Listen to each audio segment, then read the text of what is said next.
Political philosopher and educationalist Jean-Jacques Rousseau was known as one of the most influential thinkers during the 18th century Enlightenment period.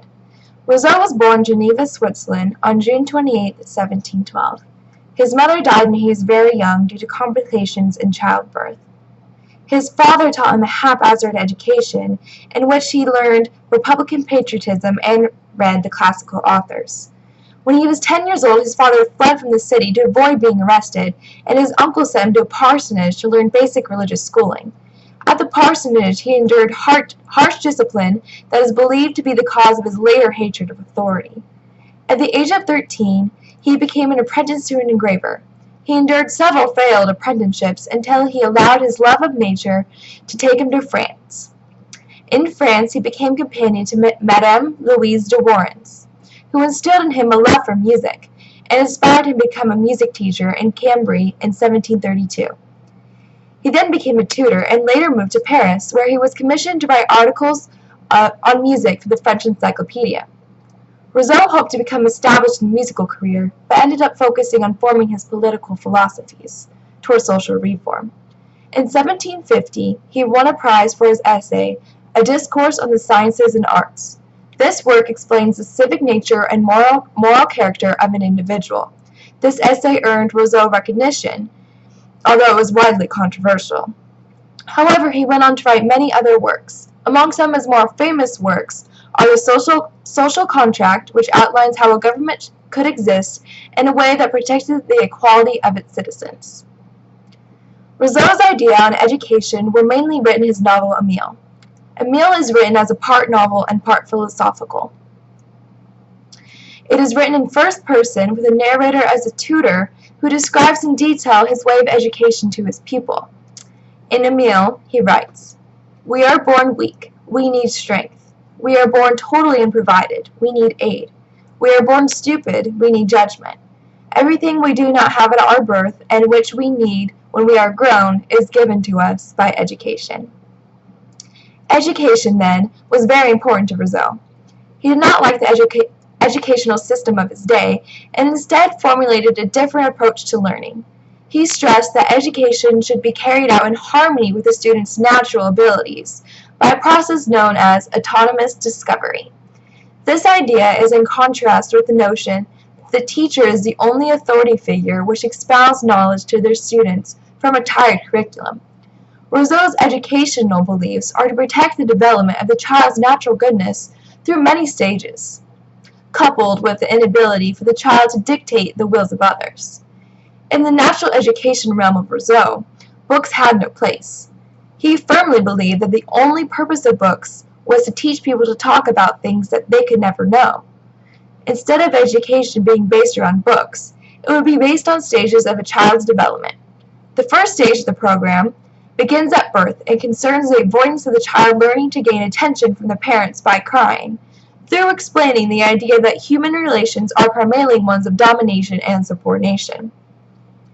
Rousseau advocated that the child not be confined and be allowed to move about freely. The second stage is when the child is around the age of 12 and deals with abstract concepts. Formal lessons or books do not provide children with learning, but rather practical experiences do. The third phase of education happens as the child reaches puberty and is named the period of isolation. The job of the tutor during this stage is to make sure the child develops his own moral worth in a way as not to compare with others or in hopes of impressing the opposite sex. The fourth and final phase of the education involves the tutor becoming a trusted advisor and no longer a manipulator of the child's environment. It also involves instruction as to the social world and the doctrines of Rousseau's own political philosophy. Rousseau's educational system was formed on the goal of moving societies back into the natural state. He believed that everyone starts out perfect in the world, but as they come in more contact with civilization, they become worse and worse. In Emile, he writes that, "Everything is good as it comes from the hands of the maker of the world, but degenerates once it gets into the hands of man." His idea of education removed children from the influence of society that Rousseau had believed had become corrupted. As children were removed from society, Rousseau thought that they would go back to the state of perfect freedom. He believed in classrooms excluding rules that had the words "do" or "don't" in them. Without having to be told every little thing to do or not to do, children would learn the lessons of life through the negative and positive consequences that naturally resulted from their actions. Rousseau was often referred to as being an unconventional thinker. Though brilliant, Rousseau was ahead of his time in a lot of aspects and did not heed into popular thought. He formulated his own ideas, and some of them were not very well received. He wrote them not because they were popular, but because he believed in them personally. There were several times when his works were banned by authorities, and he was forced to flee the country. The authorities made every effort to suppress his work, but the ideas that were expressed in those writings were of a great influence during the French Revolution. Today, Rousseau's work is still considered to be highly controversial. His educational philosophy is often compared to John Locke's. The natural theory of education, which Rousseau wrote about in his book Emile, had a profound influence in the realm of education. One of the largest influences has been on the Montessori schools that are founded on some of Rousseau's ideas. Throughout the world, the focus of Montessori schools have emphasized students going after their own interests, self-guided learning, and not being limited according to time. Rousseau is said to have made the child the focus of the educational process.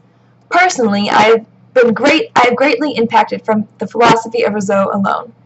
I believe that in most educational systems today, the teacher acts more of a facilitator, and the main goal is to put the child first. I have had several teachers that have shared how they change their lesson preparation every year to fit the need of their students. I have been in classrooms where math time has been cut short because the classroom needed more reading time. I know that when I become a teacher, it will be my goal to make the child the focus of the educational process. I will also use Rousseau's philosophies that sometimes the best consequences are natural. Rousseau's educational philosophies have clearly influenced the current educational system all these years later. His writings have also had an impact on my thinking and have helped shape some of my own philosophies I hope to practice when I become a teacher. In Emile, he writes, "The training of children is a profession where we must know how to waste time in order to save it." All in all, Rousseau's educational philosophies, though widely controversial, are still used today. His educational ideas around the basis of a natural education for the natural man. His early life experiences included a very short formal education and loss and heartache. It was a harsh discipline he was forced to endure during his brief time at the parsonage, in which he developed his hatred of authority and later formed his idea of teachers being less authoritative. His works are still widely circulated today, and his influences will forever be remembered in the hearts of all those who let that in. Thank you.